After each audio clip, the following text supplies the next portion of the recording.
Hello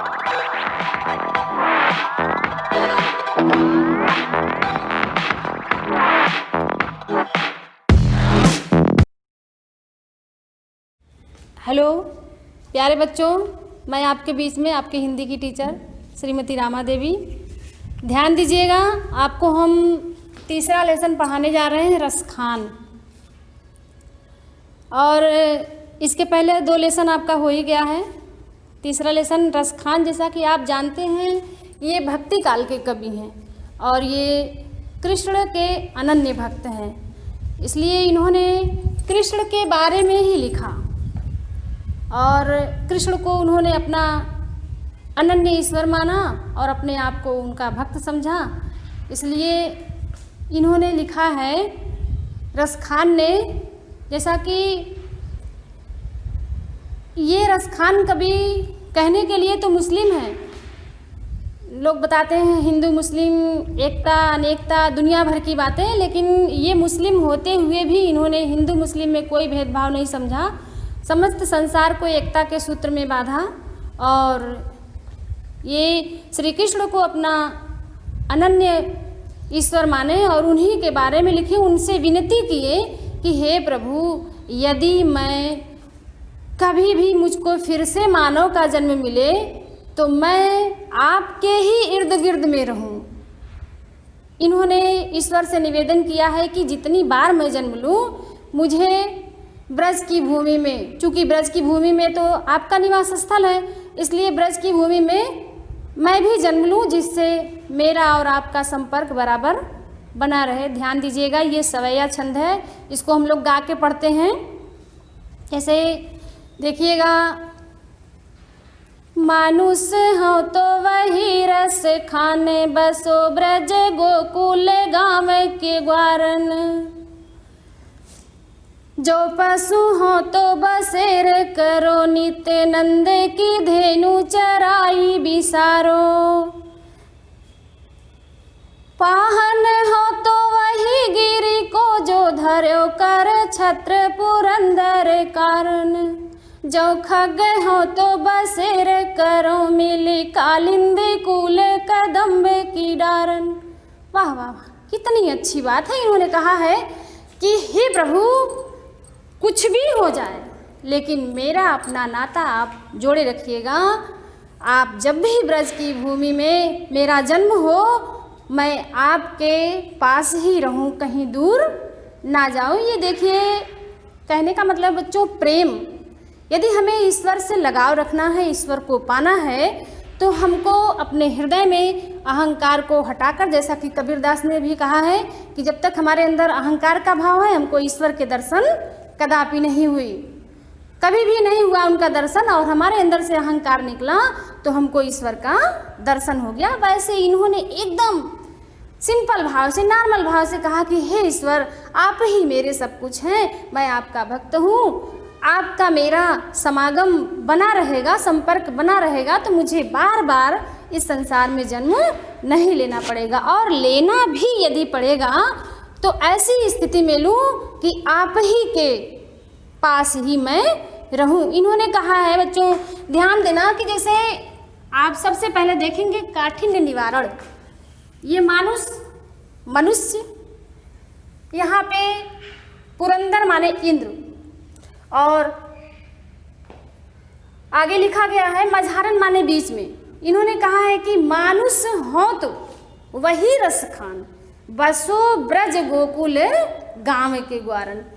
हे प्रभु, हे ईश्वर, रसखान कवि कहते हैं कि हे ईश्वर, यदि मैं मानुष का जन्म लूँ, मनुष्य होऊं, तो कहाँ जन्म लूँ?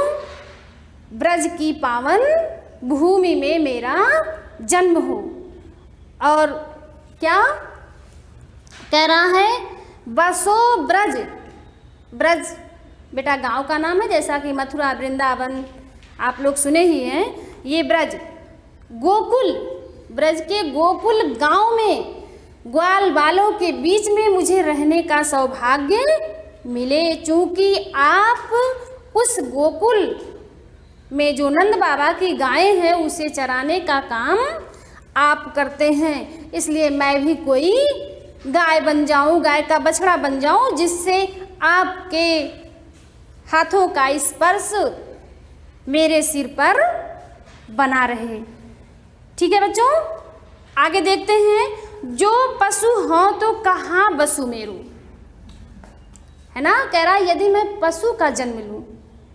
हमने आपको बताया कि गांव के ग्वारन, गांव के ग्वाल बालों के बीच में मेरा जन्म हो, मैं ग्वाला हूँ ब्रज का।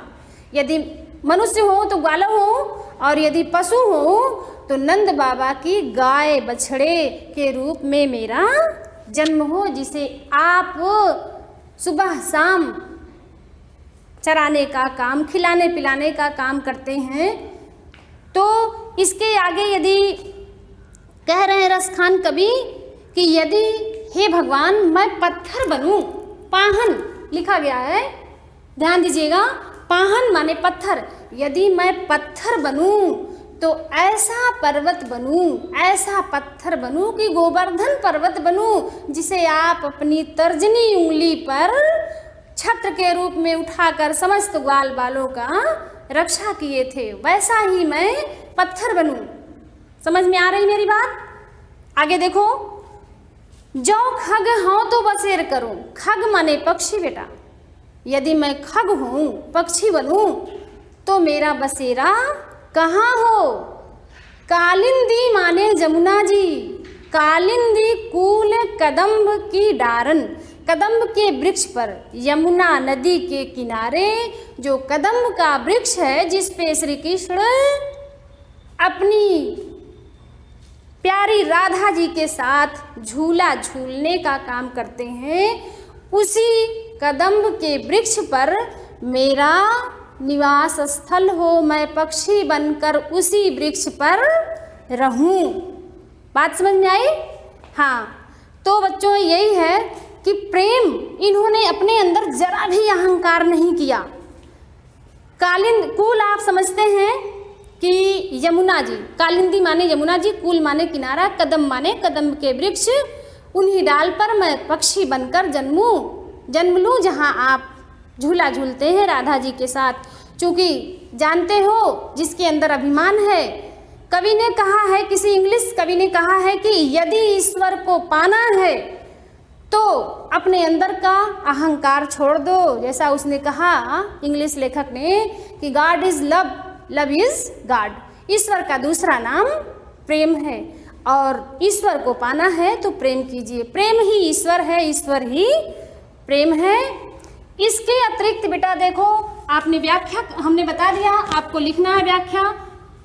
प्रसंग हमने बताया कि इसमें रसखान ने हर हाल में कुछ भी हो जाए, हे प्रभु कुछ भी हो जाए, मुझे ब्रज की भूमि में ही जन्म लेना है। क्योंकि ब्रज की भूमि में आपका निवास स्थल है, इसलिए यहाँ इन्होंने विनती की है कि मेरा जन्म ब्रज की भूमि में हो। अब इसी तरह हमने आपको व्याख्या बता दिया। फिर आप लिखेंगे काव्य सौंदर्य। जैसा कि हमने आपको पिछले क्लास में बता दिया है कि रस 9 होते हैं, गुण, शब्द शक्ति, भाषा। ये रसखान जी की भाषा ब्रज भाषा है। रस है, यहाँ पे भक्ति भाव का बच्चों वर्णन है, श्री कृष्ण से नाता जोड़ने का वर्णन है, इसलिए यहाँ पे भक्ति रस। फिलहाल हम लोग श्रृंगार रस भी कर सकते हैं, गुण के साथ माधुर्य गुण भी। और शब्द शक्ति जैसा इसका अर्थ जहाँ पे बच्चों हमने आपको बता दिया है कि सरलता से निकल जाए, यहाँ पे अविधा शब्द शक्ति। ठीक, और क्या बताया हमने? शांत रस या फिर भक्ति रस, शब्द शक्ति, अविधा, गुण, माधुर्य गुण। श्रृंगार रस के साथ या भक्ति रस के साथ या ये शांत रस आया तो आपका प्रसाद गुण लगा। आपने यहाँ भक्ति रस लिखा है, इसलिए माधुर्य गुण भी लगा सकते हैं, चूँकि यहाँ श्रृंगारिकता एवं भक्ति रस का वर्णन है। इसलिए काव्य सौंदर्य में आप इतनी बातें लिखेंगे, जो आपको समझ में नहीं आएगा आप कमेंट में डाल सकते हैं। धन्यवाद।